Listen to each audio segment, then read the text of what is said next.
Hello guys, welcome back to my new video. और आज हम बात करने वाले हैं वीआईटी कॉलेज के बारे में, क्योंकि जो भी बच्चा 12th में होता है सबसे पहले यही सोचता है कि भाई नेक्स्ट ईयर में किस कॉलेज में एडमिशन लेना है। बहुत लोग होते हैं जो जेई मेंस की तैयारी करते हैं, जेई मेंस की बेसिस पे गवर्नमेंट कॉलेज में आते हैं, बट सब लोग गवर्नमेंट कॉलेज में नहीं जा पाते हैं। तो उनमें से कुछ प्राइवेट कॉलेज हैं जो बेस्ट कॉलेज हैं, जिनमें से आप अगर बीटेक करते हैं, कोई भी कोर्स करते हैं तो आपके लिए बेनिफिशियल होता है। तो उसी उसी बात में आज हम बात करने वाले हैं वीआईटी कॉलेज के बारे में, क्योंकि वीआईटी ने अपना रजिस्ट्रेशन प्रोसेस स्टार्ट कर दिया है। और जिसकी लास्ट डेट रजिस्ट्रेशन की वो 31 है, 31 मार्च है। तो उससे पहले तक आप रजिस्ट्रेशन कर सकते हैं। तो इस वीडियो में बात करने वाले हैं वीआईटी के एलिजिबिलिटी प्रोसेस के बारे में, सिलेक्शन प्रोसेस, पेपर पैटर्न और सिलेबस क्या है। तो चलो चलते हैं वीआईटी की ऑफिशियल वेबसाइट पे और फिर वहां पे चल के आपको सारी इन्फॉर्मेशन दिखाते हैं जो वहां पे प्रेजेंट है। चलो चलते हैं वीआईटी की ऑफिशियल वेबसाइट पे, जो कि है VIT.BIT.AC.in। ठीक है, ये वीआईटी की ऑफिशियल वेबसाइट है, हम इस पे चल रहे हैं। और जैसे आप ऑफिशियल वेबसाइट पे पहुंचोगे तो आपका ये होम पेज दिखेगा।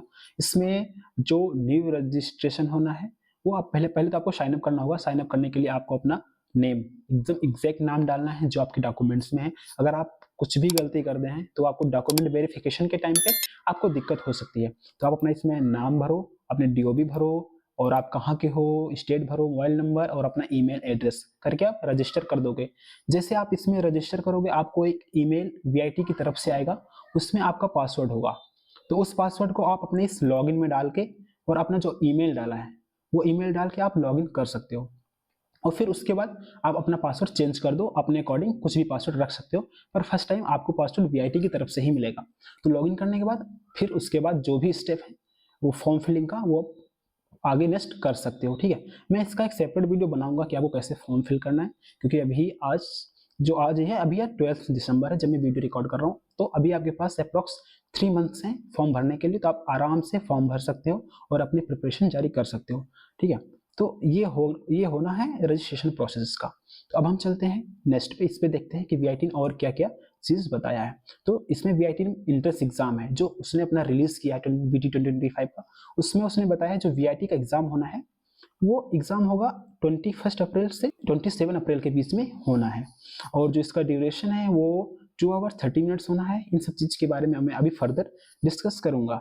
और जो इसका सेंटर है वो अक्रॉस इंडिया होता है सारे सिटीज में, वो मैं आपके पीडीएफ शेयर करूंगा। आप पता कर सकते हैं कि आपके स्टेट में सेंटर कहाँ कहाँ पे है। तो इसमें कोई भी नेगेटिव मार्किंग वैसे नहीं होती है वीआईटी के एंट्रेंस एग्जाम का।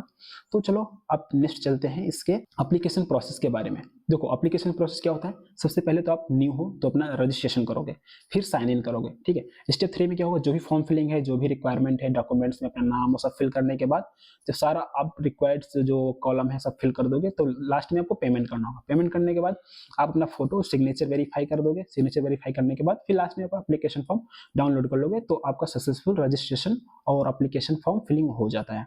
ठीक है, तो अब हम बात करते हैं सबसे इंपॉर्टेंट जो कि होने वाली है। अब हम एडमिशन गाइडलाइंस के बारे में बात करते हैं।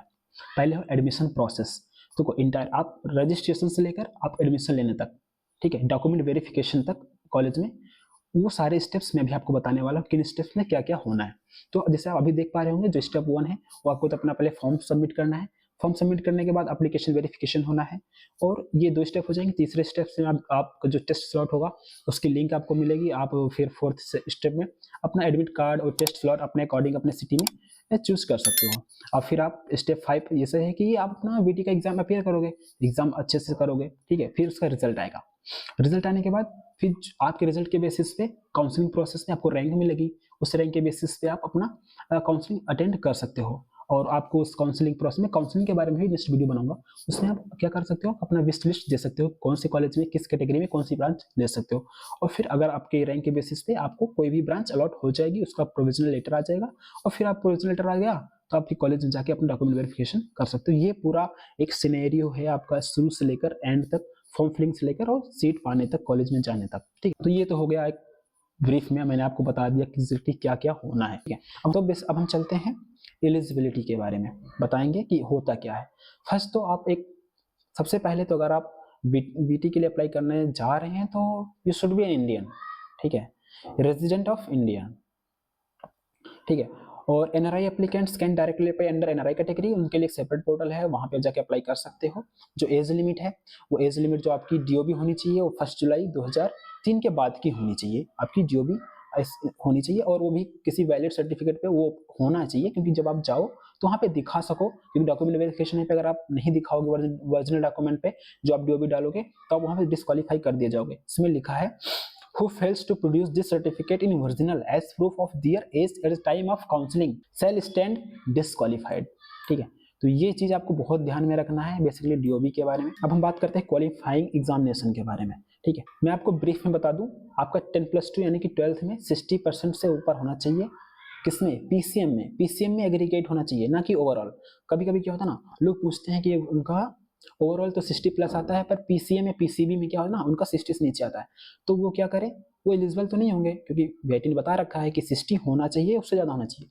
तो आप अपना इंप्रूवमेंट का फॉर्म डाल के, सप्लीमेंट्री डाल के आप अपना बढ़ा सकते हो, और फिर जब वेरिफिकेशन होगा तो उस टाइम पे आप अपना बता सकते हो। ठीक है, तो ये बात हो गई क्वालिफाइंग 10+2 एग्जामिनेशन के बारे में। अब हम बात करते हैं रिक्वायरमेंट इन क्वालिफाइंग एग्जामिनेशन। जैसा कि मैंने आपको बताया कि जो अप्लाई करने जा रहे हो उसमें, तो आपका पीसीएम में 60% होना ही चाहिए। ठीक है, पीसीएम या पीसीबी में 60% होना चाहिए। अगर हाँ, और एक और क्राइटेरिया है उन लोगों के लिए जो SC ST हैं, उनके लिए 50% है SC ST के लिए। और जो जम्मू कश्मीर, लेह लद्दाख, नॉर्थन स्टेट जैसे अरुणाचल प्रदेश, असम से बिलोंग करते हैं, तो उनके लिए 50% है। पर जनरल और ओबीसी के लिए तो 60% ही है। आपका उससे ज्यादा होना चाहिए, अगर उससे कम है तो क्वालिफाई नहीं है उसके लिए। सब्जेक्ट एलिजिबिलिटी क्या क्या है पीसीएम और पीसीबी के लिए? बेसिकली पीसीएम वाले जो हैं वो तो सारे ब्रांच के लिए एलिजिबल होते हैं, बट पीसीबी जो बायो से होते हैं उनके लिए कुछ ब्रांचेस हैं जिनके लिए एलिजिबल होते हैं। तो जैसे इसमें उन्होंने बता रखा है कि जो पीसीबी से होंगे वो बीटेक बायोटेक्नोलॉजी से हैं, कंप्यूटर साइंस बायो इन्फॉर्मेटिक्स से हैं, बायो इंजीनियरिंग है, और हेल्थ साइंस एंड टेक्नोलॉजी है, बायो इंजीनियरिंग फिर है, और हेल्थ इन्फॉर्मेटिक्स है। ये कुछ ब्रांचेस हैं जिनमें अगर आप बायो से हैं तब एलिजिबल हैं। ठीक है, इन ब्रांचों के लिए एलिजिबल हैं बेसिकली। तो ये रहा आपका eligibility, nationality, age limit, qualifying examination और रिक्वायरमेंट इन क्वालिफाइंग एग्जामिनेशन। अगर इसमें आपको कोई भी डाउट है तो आप हमें कमेंट कर सकते हैं, मैं आपका कमेंट का रिप्लाई जरूर दूंगा। ठीक है, तब हम बात करेंगे सिलेक्शन क्राइटेरिया क्या क्या होता है उसका। ठीक है, selection is based on the rank secured through CBT BT 2025। आप एग्जामिनेशन में जो भी रैंक सिक्योर करेंगे उस बेसिस पे आपका काउंसलिंग होना है। ठीक है, आप अपनी काउंसलिंग और रैंकिंग के बेसिस से पार्टिसिपेट कर सकते हैं, और आप अपना प्रेफरेंस भी दे सकते हैं, कैंपस कौन सा, कैंपस में कौन सी ब्रांच, कौन सा प्रोग्राम और किस कैटेगरी में आपको चाहिए, ये आप पर होता है। आपको 2 दिन का 3 दिन का टाइम मिलता है, आप अपना विश लिस्ट काउंसलिंग का भर सकते हैं और फिर आप पार्टिसिपेट काउंसलिंग में कर सकते हैं। हाँ, कैंडिडेट्स जिनकी रैंक 1 लाख तक होती है वो चारों कैंपस जो कि वेल्लोर, चेन्नई, भोपाल, अमरावती, चारों कैंपस के लिए एलिजिबल होते हैं काउंसलिंग के लिए। बट जिनकी रैंक 1 लाख से ज्यादा होती है, ठीक है, जिनकी रैंक 1 लाख से ज्यादा होगी वो केवल 2 कैंपस के लिए एलिजिबल होते हैं, जो कि है भोपाल और अमरावती। बस केवल उन्हीं कॉलेज के लिए एलिजिबल होते हैं। अब बात करते हैं एग्जाम पैटर्न के बारे में। एग्जाम पैटर्न क्या होता है? पीसीबी और पीसीएम, बायो और मैथ्स के लिए एग्जाम अलग अलग होते हैं। बेसिकली अगर आप बायो से हैं तो आपको बायो क्वेश्चन आएंगे, आप मैथ्स हैं तो मैथ्स क्वेश्चन आएंगे। तो इसमें बेसिकली मैथ्स में जो नंबर ऑफ क्वेश्चंस आते हैं वो 125 आते हैं। पीसीबी और पीसीएम में दोनों में 125 आते हैं। बस मैथ्स जो, बस उनमें क्या मैथ्स और बायो का ही डिफरेंस होता है, और दोनों में question same number of questions आते हैं। तो मैथमेटिक्स में 40 क्वेश्चंस, फिजिक्स में 35 क्वेश्चंस, केमिस्ट्री में 35, इंग्लिश और एप्टीट्यूड में 5 और 10 क्वेश्चंस आते हैं। तो ऐसे बायोलॉजी वालों के लिए जो होता है, बायोलॉजी का 40 आता है, फिजिक्स का सेम आता है, केमिस्ट्री का सेम, इंग्लिश एप्टीट्यूड का 5 और 10 ये भी सेम आते हैं, बस केवल बायो मैथ्स में ही डिफरेंस होता है। ठीक है, जो टाइमिंग होता है वो 2 आवर्स 30 मिनट्स होता है। ठीक है, तो आप आराम से सारे क्वेश्चन सॉल्व कर सकते हैं। बेसिकली इसमें नेगेटिव मार्किंग नहीं होती है, तो जो भी क्वेश्चन नहीं भी आता है तो आप आराम से मार्क कर सकते हैं।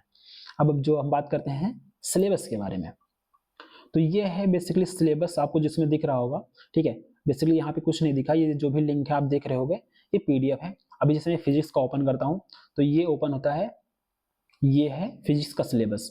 मैं ये सिलेबस आपको जो इसकी लिंक है डिस्क्रिप्शन में दे दूंगा, आप डाउनलोड करके आप देख सकते हो कि बेसिकली इसमें कौन कौन सी चीजें आती हैं और क्या क्या है फिजिक्स के बारे में। ऐसे ही केमिस्ट्री भी है, इन सब का लिंक मैं अभी डिस्क्रिप्शन में दे दूंगा, आप वहां से डाउनलोड करके सिलेबस देख सकते हैं। तो ये रही पूरी कंप्लीट इन्फॉर्मेशन वीआईटी के बारे में। अगर फिर भी आप कोई डाउट रह जाता है, कुछ बातें जो समझ में नहीं आई होंगी, आप हमें कमेंट कर सकते हैं या फिर हमारे इंस्टाग्राम पे भी मैसेज करके हमसे बात कर सकते हैं और पूछ सकते हैं। तो ये सारी इन्फॉर्मेशन रही। हाँ, अगर आपको अच्छा लगा हो चैनल को सब्सक्राइब करके वीडियो को अपने दोस्तों के साथ शेयर करो, बेल आइकन जरूर दबा देना और सब्सक्राइब कर लेना। चलते हैं नेक्स्ट वीडियो में, मिलते हैं आप लोगों से। ठीक है, बाय।